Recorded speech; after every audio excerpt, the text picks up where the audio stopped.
Coba lo perhatikan kalau ceramah saya di depan orang pensiun.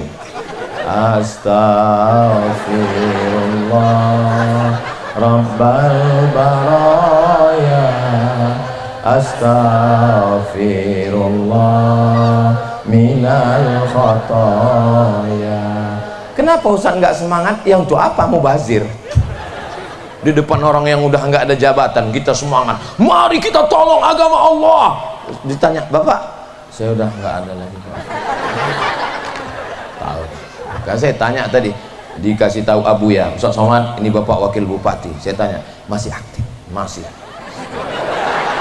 Kita doakan Pak Wakil Bupati semangat insyaallah. Saya dibawa ke Morowali. Tahu Morowali? Jawab aja tahu.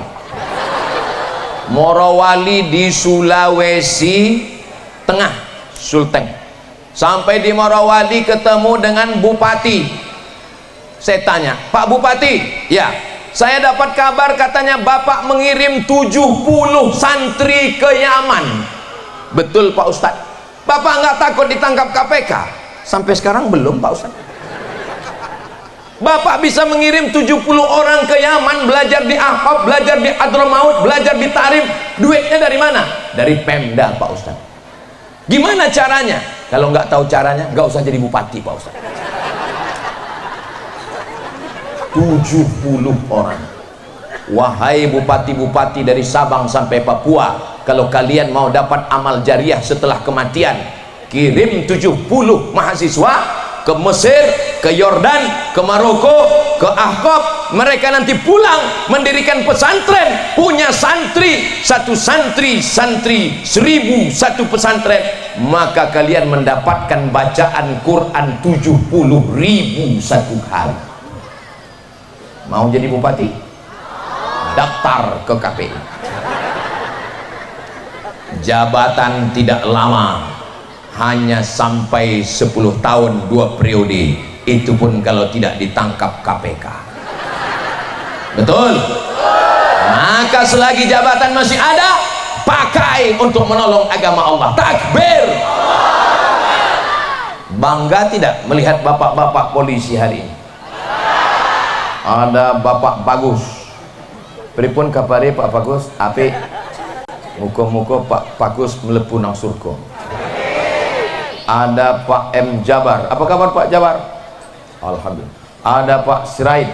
Biado Sirait. Alak ita sesudena. Horas. Masyaallah. Sirait sekampung sama saya. Saudara yang dimuliakan Allah Subhanahu wa taala, saya pernah diundang dari ibu kota provinsi masuk kabupaten, masuk kecamatan. Jalannya hancur, otak saya bergoncang. Dalam hati saya, untuk apa saya diundang jauh-jauh ini, kemana ini? Ini nggak level sama saya ini. Masa ustadz yang biasa naik private jet dibawa ke sini?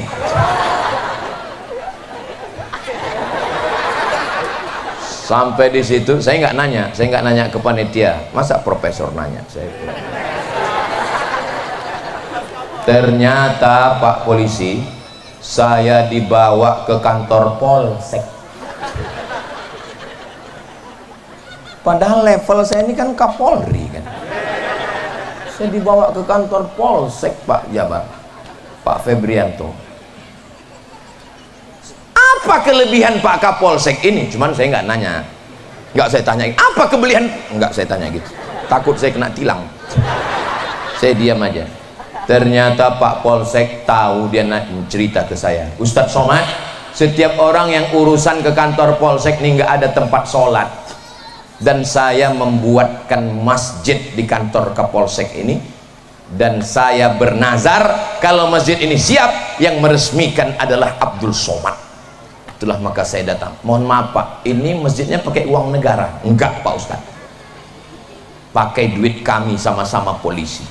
Dimanapun bertugas, jadi Kapolda, jadi Kapolres, jadi Kapolsek, jadi Babin Kamtipmas, dirikan masjid. Setuju? Bisa atau nggak bisa? Bisa. Apalagi Pak polisi, nggak perlu tablik akbar, nggak perlu ceramah, nggak perlu suara menggelegar, cukup dia pegang pistolnya aja. datangi pengusaha-pengusaha itu, saya mau bangun masjid ini. Bangun masjid. Bangun. Gimana? Berapa sak semen? Macam-macam kucubit ginjal kalian. Selagi seragam masih ada, selagi pistol masih besi, pakai untuk menolong agama Allah. Setuju? Jangan nanti seragam setelah ditarik negara, pistol besi sudah tidak ada, tinggal pistol air. Itu pun kadang-kadang hidup, kadang-kadang mati.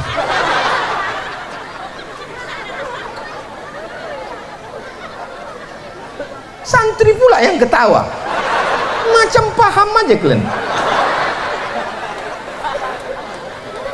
Allahumma salli ala sayyidina Muhammad wa asri li zalimin bizalimin.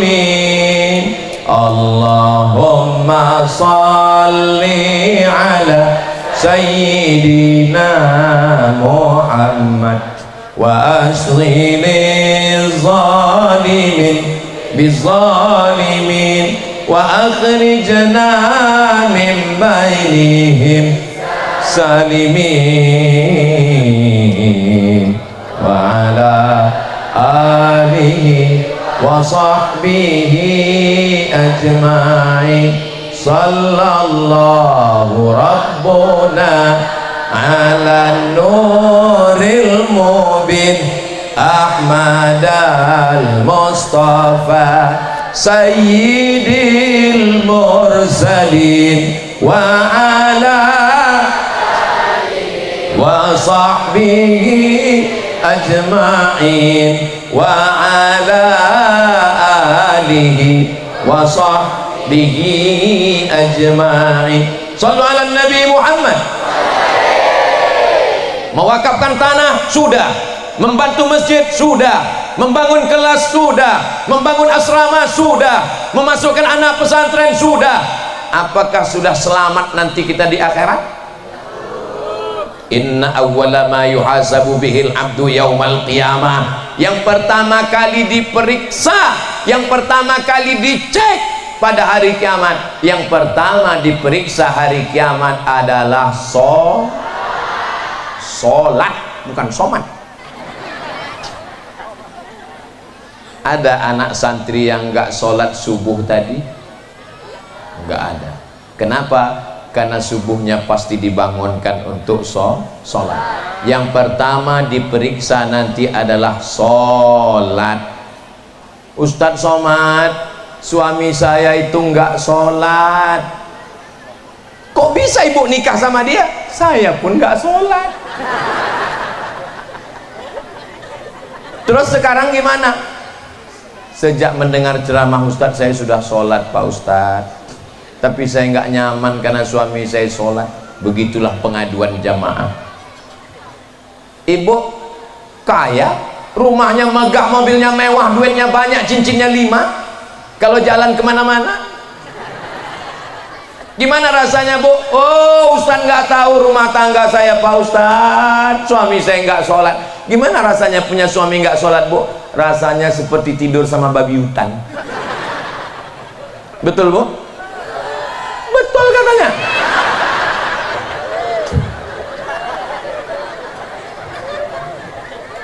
Alhamdulillah Ustadz Somad, setelah mendengar ceramah Ustadz, suami saya sekarang sudah sholat Pak Ustadz. Alhamdulillah. Sholat apa Bu? Idul Adha. Itu pun bawa kupon mau ngambil daging kurban. Dulu suami saya ini sombong Pak Ustadz, tempeleng, KDRT, ngamuk-ngamuk, marah-marah. Tapi sekarang Pak Ustadz alhamdulillah dia sudah diam. Kenapa Bu? Stroke. Mudah-mudahan yang sakit-sakit diangkat Allah penyakitnya.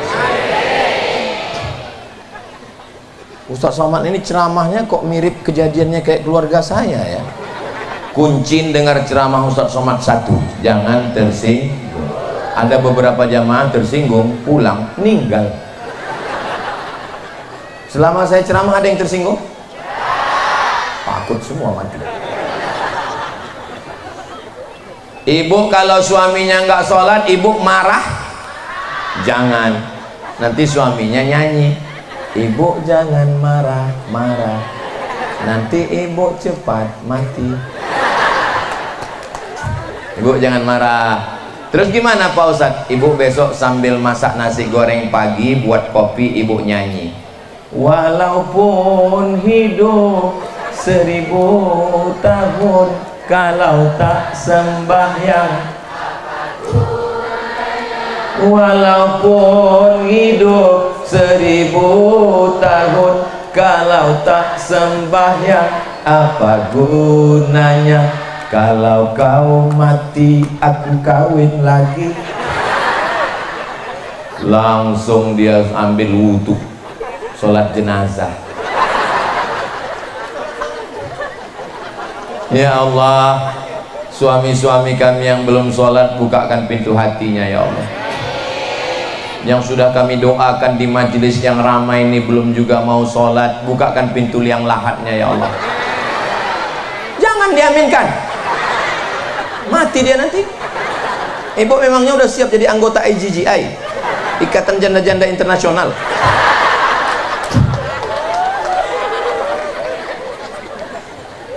Mudah-mudahan keluarga ibu sama keluarga bapak sakinah mawaddah warahmah. Bapak laki-laki bertanggung jawab. Ya ayyuhalladzina amanu, hai suami, hai bapak, ku anfusakum, jaga dirimu, wa ahlikum, keluargamu, anakmu, istrimu, naro, jangan sampai masuk neraka. Mudah-mudahan kita selamat semua dari neraka. Bapak yang bertanggung jawab mengambil air, memercikkan ke wajah ibu untuk bangun sholat subuh, sholat tahajud malam. Wake up my darling, wake up my honey. Dia pun bangun malam. Apa ayat kita sayang? So sweet, Masya Allah. Tapi apa yang terjadi sekarang? Malah istrilah yang membangunkan suami. Betul bu? Betul katanya. Saudara yang dimuliakan Allah Subhanahu wa Ta'ala, kalian waktu masih santri, kalian hanya bertanggung jawab pada sholat kalian sendiri. Tapi setelah kalian jadi kepala rumah tangga, satu helai rambutnya nampak betisnya, nampak lengannya, apalagi sampai kelihatan karena dia pakai baju you can see. You kamu can bisa, see melihat. You can see, kamu bisa melihat ketiak bini saya. Saudara, umur sudah 60, baju you can see dipakai untuk nyetop seksi. Ingat orang leher onta, gak usah dibayangkan, gak selera makan siang. Saudara yang dimuliakan Allah, tidak ada jalan lain. Adapun yang sudah bapaknya baik, istrinya baik, keluarganya sakinah mawaddah warahmah. Ada yang istrinya baik, suami genderuwo. Ada suami yang baik, istri mak lampir. Tapi kalau saya lihat dari senyum bapak dengan senyum ibu, ini kelihatannya keluarga ini sakinah mawaddah warahmah. Ini adalah keluarga yang nggak punya masalah dan nggak punya utang. Ustaz tahu dari mana? Kelihatan dari ketawanya yang cerah. Orang kalau banyak masalah, banyak utang, nggak bisa begitu. Setengah mati kita mancing, ketawanya dikit aja. Ini Masya Allah, tabarakallah. Saya yakin ini pasti kenapa masyarakat ini bahagia, karena ada pesantren Nurul Jadid. Nur, apa arti nur? Cahaya jadid baru, cahaya yang baru di tengah kumpai, membawakan kita ke surga bersama Rasulullah SAW. Pesantren sudah ada, penghafal Quran sudah ada, baca kitab sudah ada. Jangan kotori kumpai dengan maksiat, jangan nodai kumpai dengan zina, jangan nodai kumpai dengan tidak sholat. Rahmat Allah terhalang untuk turun. Santri kita bersolawat, berzikir, tapi kalau kumpai dinodai, malaikat rahmat tidak akan membawa. Kenapa? Karena tidak sholat, karena meninggalkan masjid. Orang yang meninggalkan surau, langgar musalla, istahwadat alaihimus syayatin, semuanya mereka diganggu setan. RT-nya kesetanan, RW-nya kesetanan, kadesnya kesetanan, kadusnya kesetanan, camatnya kesetanan. Cukup, Bapak Wakil Bupati hadir, gak enak. Kita doakan Pak Bupati, Pak Wakil Bupati menjadi pemimpin yang adil dan amanah, menggunakan jabatan kekuasaan menolong agama Allah, diselamatkan dari fitnah. Bapak Ibu yang dimuliakan Allah SWT, rupanya saya sudah ceramah 1 jam. Nggak mungkin jam ini bohong, ini jam mahal, kan main-main, mereknya Casio, kasih orang. Ini jam dikasih Ustadz Luqmanul Hakim. Kenal Ustadz Luqmanul Hakim? Ini dia yang ngasih, maka setiap melihat ini ingat dia. Saudaraku yang dimuliakan Allah Subhanahu wa Ta'ala, saya walaupun nggak pakai jam, saya tahu saya udah ceramah berapa lama. Dari mana Ustadz tahu? Terasa ada semut yang menjalar ke semut, karena terlalu lama berdiri. Tapi insya Allah saya bisa ceramah duduk. Kenapa saya berdiri? Karena saya mau melihat wajah-wajah mujahid fi sabilillah. Man kharaja fi talabil ilmi, siapa yang keluar rumah dengan niat menuntut ilmu sampai di Nurul Jadid, fahuwa fi sabilillah, dia sama seperti orang yang berjihad fi sabilillah sampai dia pulang ke rumah. Saya tidak melihat santri Nurul Jadid, saya tidak melihat kalian, saya sedang melihat diri saya tahun 1993 waktu di pesantren Darul Arafah. Saya sedang melihat diri saya 30 tahun yang lalu. Saya juga santri sama macam kalian, cuman kalian lebih ganteng sedikit. Saya sedang melihat diri saya waktu dulu di pondok. Nggak tahu di Nurul Jadid ya, kalau kami dulu di pondok banyak yang sholat subuh itu sujud pertama sekaligus sujud terakhir. Di Nurul Jadid ada seperti itu? Nggak ada, karena di sini anaknya cukup gizi, makanannya enak. Apa? Kambing. Saya tadi udah dikasih gulai kambing, nggak ada sop kambing rasanya.